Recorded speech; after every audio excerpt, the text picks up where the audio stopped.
सन 1707 औरंगजेब की मृत्यु के साथ ही हिंदुस्तान की सत्ता का संतुलन टूट चुका था।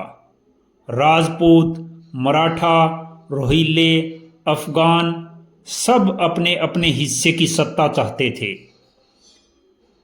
और इसी उथल पुथल में उभरा एक शासक जो तलवार से नहीं संतुलन से राज करता था, जिनका नाम था महाराजा सूरजमल। कहा जाता है सूरजमल की तलवार से अधिक उनकी बुद्धि से शत्रु भय खाते थे।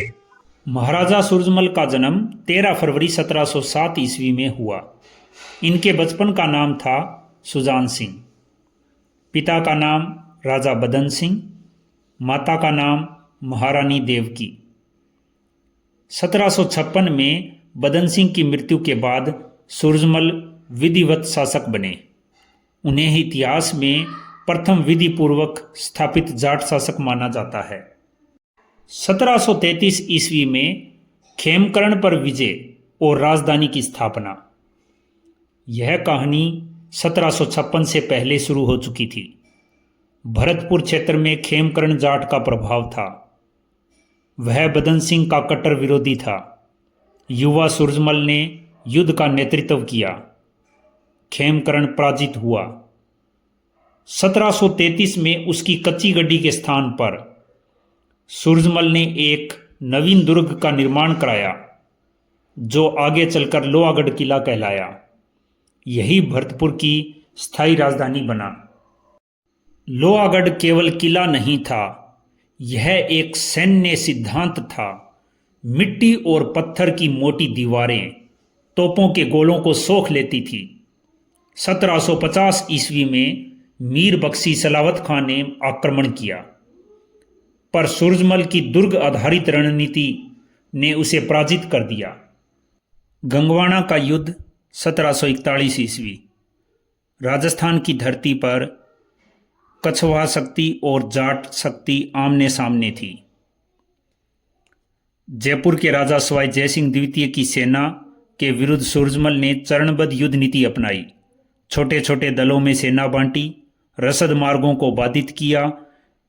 यह युद्ध निर्णायक न सही, पर इसमें जाट शक्ति को प्रतिष्ठा मिली। 1747 जयपुर के उत्तराधिकारी संघर्ष में राजमहल की रणभूमि पर सवाई माधो सिंह, उदयपुर महाराणा व मराठों की संयुक्त सेना के विरुद्ध ईश्वरी सिंह के साथ थे महाराजा सूरजमल। इसमें जयपुर के ईश्वरी सिंह व महाराजा सूरजमल की निर्णायक जीत हुई। इस संघर्ष ने जाट शक्ति की पहचान को स्थायी बना दिया। 1754 कुम्हेर का युद्ध और खांडेराव होलकर। मार्च 1754 मराठा सेनानायक खांडेराव होलकर ने कुम्हेर का किला घेरा। सूरजमल दुर्ग के भीतर डटे रहे। तोपों की मार के बीच एक गोला खांडेराव को लगा। वह युद्ध भूमि में मारा गया। 18 मई 1754 को मराठों और जाटों के बीच समझौता हुआ। सूरजमल ने प्रतिवर्ष कुछ राशि देने का प्रस्ताव स्वीकार किया। यह रणनीतिक संतुलन था। 1757 अहमद शाह अब्दाली का आक्रमण। अहमद शाह अब्दाली ने जाटों पर आक्रमण किया। सूरजमल ने छोटे दलों में आक्रमण, भूगोल का लाभ और रसद नियंत्रण की नीति अपनाई। अब्दाली को कड़ी चुनौती मिली। 3 अगस्त 1760 दिल्ली अभियान। मराठा सेनापति सदाशिवराव भाऊ दिल्ली पहुंचे। 3 अगस्त 1760 को मराठों ने दिल्ली पर अधिकार कर लिया। सूरजमल भी दिल्ली पहुंचे थे। उन्होंने बहू को सलाह दी, अब्दाली के विरुद्ध खुले मैदान की निर्णायक लड़ाई से बचो, दुर्ग और रसद सुरक्षित रखो, महिलाओं को सुरक्षित यहीं पर छोड़कर आगे जाएं, सर्दियों का समय निकलने दें। पर इसमें मतभेद हुआ और सूरजमल अलग हो गए इस युद्ध से। 14 जनवरी 1761 को पानीपत का युद्ध। मराठों और अहमद शाह अब्दाली के बीच भीषण युद्ध हुआ। मराठों की इसमें हार हुई। हजारों घायल मराठा सैनिक और उनके परिवार भरतपुर पहुंचे। अब्दाली ने दबाव डाला, उन्हें सौंप दो।